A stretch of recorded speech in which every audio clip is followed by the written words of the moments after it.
দুর্নীতিমুক্ত নেতৃত্ব গড়ে তোলার কারখানার নাম হচ্ছে বাংলাদেশ জামাত ইসলামী, বাংলাদেশ ইসলামী ছাত্র শিবির। ইসলাম ছাড়া অন্য কোন জীবন বিধান মানুষের জন্য গ্রহণযোগ্য হতে পারে না। ইসলাম ছাড়া অন্য কোন জীবন বিধান মানুষের মুক্তি দিতে পারে না, মানুষকে কল্যাণ দিতে পারে না, মানুষকে দুর্নীতি মুক্ত পৃথিবী উপহার দিতে পারে না। দেবীনগর ইউনিয়নের সম্মানিত এলাকাবাসী, আসসালামু আলাইকুম ওয়া রাহমাতুল্লাহি ওয়া বারাকাতুহু। দীর্ঘ 17.5 বছর পরে জাতি এক শ্বাসরুদ্ধকর পরিস্থিতি থেকে ছাত্র জনতার গণঅভ্যুত্থানের মধ্য দিয়ে 5ই আগস্ট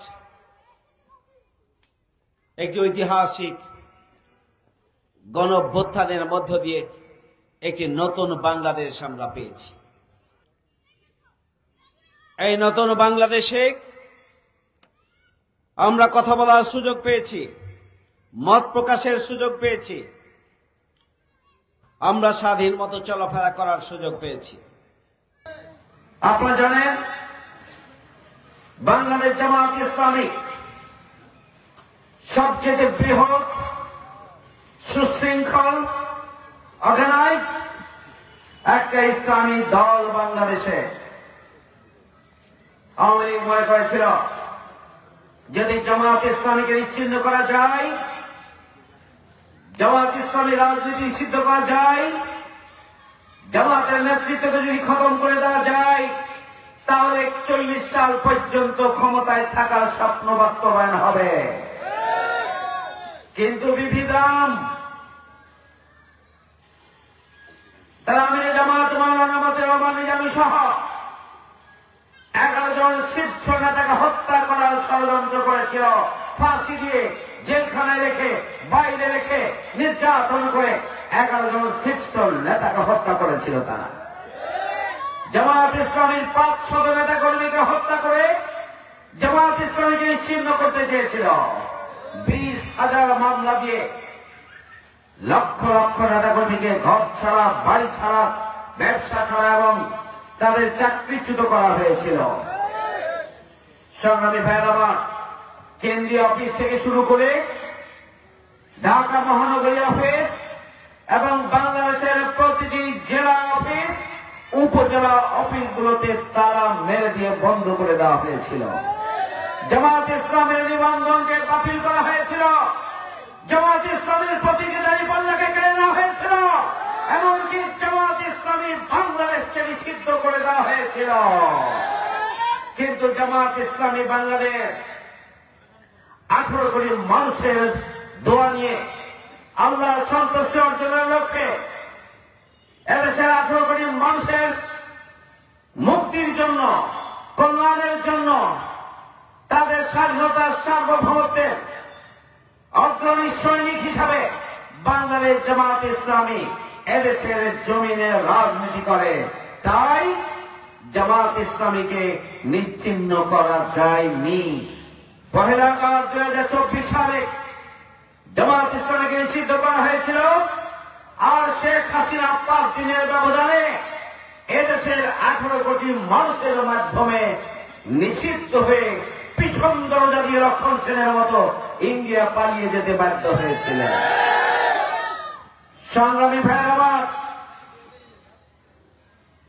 আপনারা ইতিমধ্যে শুনেছেন আওয়ামী লীগ এদেশের নির্বাচন ব্যবস্থাকে ধ্বংস করে নির্বাচন কমিশনকে ছোট জগন্নাথে পরিণত করেছিল। যারা আজকে নতুন ভোটার হয়েছে আজ থেকে 15 বছর পূর্বে, তারা এখন পর্যন্ত 15 বছর জুড়ে কোনো ভোট দিতে পারে নাই। তারা ভোটাধিকার কেড়ে নিয়েছিল, তারা ভাতের অধিকার কেড়ে নিয়েছিল, তারা বিচারের অধিকার কেড়ে নিয়েছিল, স্বাধীনভাবে পথ চলার অধিকার কেড়ে নিয়েছিল, মিটিং, মিছিল, সমাবেশে কথা বলার অধিকার পর্যন্ত তারা কেড়ে নিয়েছিল। সংগ্রামী ভাইয়েরা আমার, আইন শৃঙ্খলা বাহিনীকে পেটুয়া বাহিনী হিসাবে লাঠিয়াল বাহিনী হিসেবে কাজে লাগিয়ে বাংলাদেশের রাজনৈতিক দলগুলোকে নিয়ন্ত্রণের হাতিয়ার হিসেবে ব্যবহার করা হয়েছিল। আওয়ামী লীগ 17.5 বছরে যা করেছে, এদেশের 18 কোটি মানুষ দেরিতে হলেও আওয়ামী লীগকে তার উচিত শিক্ষা দিয়েছে। রাজনৈতিক দলগুলোকে এখান থেকে শিক্ষা গ্রহণ করতে হবে। নতুন বাংলাদেশে আবার কোন দল যদি ফ্যাসিবাদী হয়ে ওঠে, তাহলে এই নতুন বাংলাদেশের ছাত্র জনতা আবারও তা রুখে দেওয়ার জন্য প্রস্তুত আছে। বাংলাদেশ জামাত ইসলামী একটি ইসলামী সমাজ বিনির্মাণ করতে চায়। বাংলাদেশ জামাত ইসলামী সৎ, দক্ষ এবং দেশপ্রেমিক নেতৃত্ব গড়ে তুলতে চায়। বাংলাদেশ জামাত ইসলামী একটি সুখী, সমৃদ্ধশালী, বসবাসযোগ্য, বৈষম্যমুক্ত, দুর্নীতিমুক্ত, মানবিক বাংলাদেশ প্রতিষ্ঠা করতে চায়। বাংলাদেশ জামাত ইসলামী সৎ ও যোগ্য নেতৃত্ব প্রতিষ্ঠার জন্য এমন এক কর্মসূচি নিয়ে কাজ করছে, যে কর্মসূচির মাধ্যমে সততা এবং যোগ্যতার সমন্বয়ে একদল দেশপ্রেমিক নেতৃত্ব গড়ে তোলা সম্ভব। আজকে দুর্ভাগ্যজনক হল সত্য, এদেশে সর্বশেষ যে গণঅভ্যুত্থান 2024 সালের 5ই আগস্টের এই গণঅভ্যুত্থানে যারা শহীদ হয়েছেন, তাদের আকাঙ্ক্ষা ছিল আমরা দুর্নীতিমুক্ত বাংলাদেশ চাই, আমরা বৈষম্য মুক্ত বাংলাদেশ চাই, আমরা মানবিক বাংলাদেশ চাই। তাদের স্লোগান ছিল উই ওয়ান্ট জাস্টিস, আমরা ন্যায় বিচার চাই। সংগ্রামী ভাইরা আমার, আজকে যদি বাংলাদেশে ন্যায় বিচার প্রতিষ্ঠা করা সম্ভব না হয়, যদি বাংলাদেশকে দুর্নীতি মুক্ত করা সম্ভব না হয়, যদি সন্ত্রাস মুক্ত করা সম্ভব না হয়, যদি বৈষম্য মুক্ত নতুন বাংলাদেশ গড়ে তোলা সম্ভব না হয়, তাহলে মনে রাখতে হবে শহীদের স্বপ্ন ভুলুণ্ঠিত হবে। সংগ্রামী ভাইরা আমার, দুর্নীতিমুক্ত বাংলাদেশ গড়তে হলে দুর্নীতিমুক্ত নেতৃত্ব দরকার, কর্মসূচি দরকার। সন্ত্রাস মুক্ত বাংলাদেশ করতে হলে সন্ত্রাস মুক্ত নেতৃত্ব দরকার। আমরা বাংলাদেশের এই 17.5 বছর আওয়ামী লীগের চেতা করে পিষ্ট বাংলাদেশের 18 কোটি জনগণ, এর আগেও বাংলাদেশে বিভিন্ন সরকার ক্ষমতা এসেছে, ক্ষমতার পালাবদল হয়েছে, হাত বদল হয়েছে, কিন্তু আমরা দুর্নীতিমুক্ত, সন্ত্রাস মুক্ত, বৈষম্য মুক্ত, আমরা মানবিক বসবাসযোগ্য বাংলাদেশ কি পেয়েছিলাম? না, আমরা পাই না।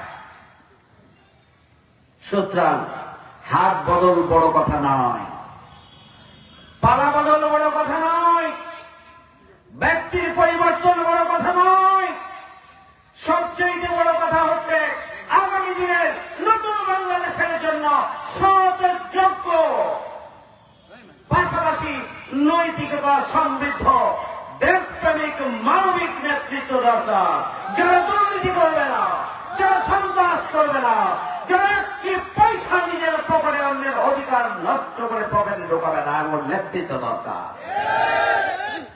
সেই নেতৃত্ব বাংলাদেশ জামাত ইসলামী উপহার দিয়েছিল। আমিরে জামাত মাওলানা মতিউর রহমান জামি, শহীদ আলী হাসান মোহাম্মদ মুজাহিদ, সেক্রেটারি জেনারেল, তারা 3টি মন্ত্রণালয় পরিচালনা করেছিলেন। এই 3টি মন্ত্রণালয়ে তন্ন তন্ন করে অণুবীক্ষণ যন্ত্র দিয়েও কোন দুর্নীতির ছিটাপাটা খুঁজে পাওয়া যায়নি। আমাদের লতিফুর রহমান ভাই নির্বাচিত হয়েছিলেন এমপি হিসেবে, 2 বার তিনি চাঁপাইনবাবগঞ্জ দিন আসলে ভূমিকা পালন করেছেন। দুর্নীতির একটি পয়সা অপরাধ খুঁজে পাওয়া যায়নি, যাবে না, যাবে না, যাবে না।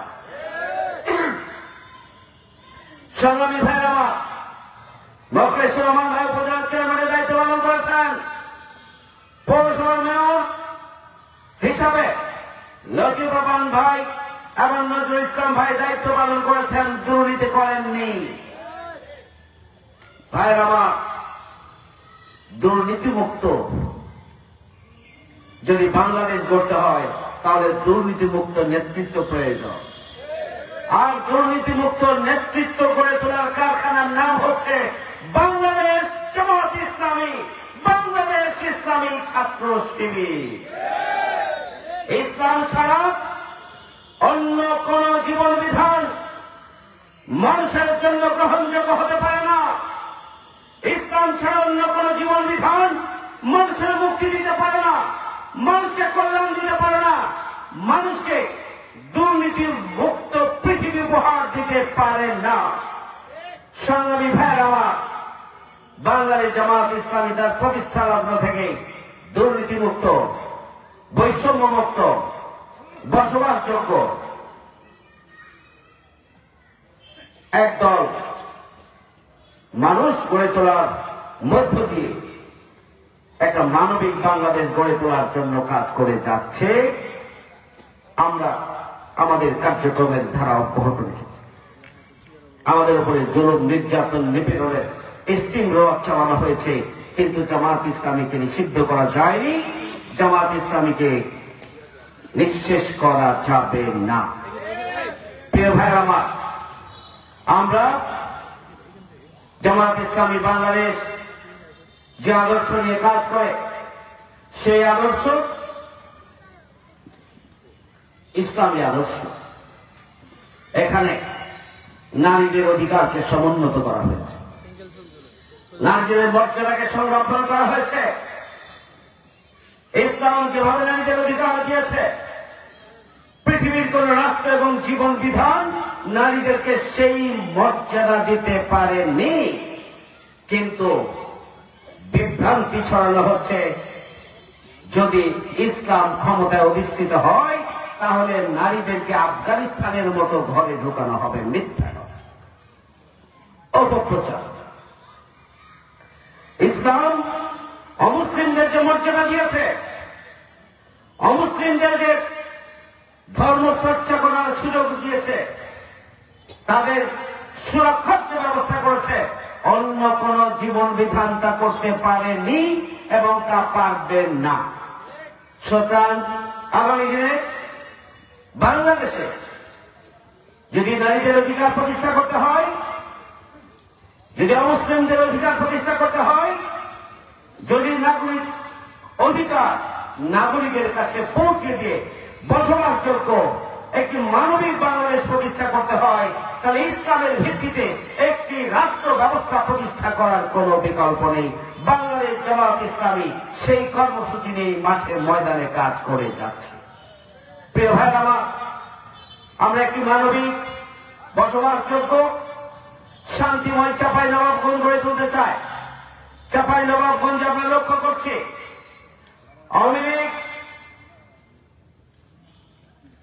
দল হিসাবে বাংলাদেশে তাদের অস্তিত্ব বর্তমানে নেই, কিন্তু আওয়ামী লীগের প্রেতাত্মা রন্ধ্রে রন্ধ্রে রয়ে গিয়েছে। একটি বৈষম্য মুক্ত বাংলাদেশ যদি গড়ে তুলতে হয়, শহীদের স্বপ্ন যদি বাস্তবায়ন করতে হয়, তাহলে ফ্যাসিবাদের দোসরদেরকে রাষ্ট্র, সরকার, সমাজের সকল অঙ্গন থেকে খুঁজে বের করে তাদেরকে বিচারের আওতায় নিয়ে আসতে হবে। সংগ্রামী ভাইয়ের আমার, আমরা প্রতিশোধের রাজনীতি চাই না, আমরা একটি বসবাসযোগ্য বাংলাদেশ চাই। আমরা চাঁপাইনবাবগঞ্জে লক্ষ্য করছি, দিয়ার অঞ্চলে ভিলেজ পলিটিক্সের নামে এই অঞ্চলের মানুষগুলোকে আজকে বিষময় করে চলে হয়েছে তাদের জীবনকে। প্রিয় ভাইরা আমার, আমরা পরিষ্কার ভাবে বলতে চাই, চাঁপাইনবাবগঞ্জে আমরা ভিলেজ পলিটিক্স দেখতে চাই না। ভিলেজ পলিটিক্সের মাধ্যমে হত্যাকাণ্ড সংগঠিত করে দুই গ্রুপকে লাগিয়ে রাখার মধ্য দিয়ে ওই ভিলেজ পলিটিক্সের নেতারা পিছন থেকে লুটপাট এবং ইনকামের যে রাস্তা করেছেন তা বন্ধ করে দিতে হবে। প্রিয় ভাইরা, আমরা জানি চাঁপাইনবাবগঞ্জে সাম্প্রতিক যে ভিলেজ পলিটিক্স তারা কারা করছেন, রানীহাটিতে কারা ভিলেজ পলিটিক্সের মাধ্যমে জনজীবনকে অতিষ্ঠ করে তুলেছেন, কারা সুন্দরপুরের বাগডাঙ্গায় ভিলেজ পলিটিক্সের মাধ্যমে জনজীবনকে আপনারা বিষময় করে তুলেছেন। চাঁপাইনবাবগঞ্জের মানুষ তারা জানে এবং তাদের পিছনে কারা কাজ করছেন তারাও জানে। আমরা চাঁপাইনবাবগঞ্জের গণমানুষকে সচেতন করতে চাই। আসুন আমরা সবাই মিলে একটা বসবাসযোগ্য চাঁপাইনবাবগঞ্জ গড়ে তুলি। আমরা একটি মানবিক চাঁপাইনবাবগঞ্জ গড়ে তুলি, যেখানে সন্ত্রাস থাকবে না, যেখানে চাঁদাবাজি থাকবে না, যেখানে ভিলেজ পলিটিক্স থাকবে না, যেখানে অধিকার নিয়ে কারাকারি থাকবে না। একটি বসবাসযোগ্য চাঁপাইনবাবগঞ্জ গড়ে তোলার জন্য আমরা নিরন্তর প্রচেষ্টা চালিয়ে যাচ্ছি। আমরা আশা করি আগামী দিনের চাঁপাইনবাবগঞ্জের সুখী সমৃদ্ধশালী বাংলাদেশ হিসেবে চাঁপাইনবাবগঞ্জকে গড়ে তোলার জন্য, বাংলাদেশকে গড়ে তোলার জন্য আপনারা জামাত ইসলামীর সাথে থাকবেন, জামাত ইসলামের হাতকে শক্তিশালী করবেন এবং নতুন বাংলাদেশ বিনির্মাণে আপনারা এগিয়ে আসবেন, সে প্রত্যাশা ব্যক্ত করে আপনাদের সবাইকে আন্তরিক শুভেচ্ছা জানিয়ে আমার কথা এখানে শেষ করছি। আল্লাহ হাফেজ। বাংলাদেশ জিন্দাবাদ। বাংলাদেশ জামাত ইসলামী জিন্দাবাদ।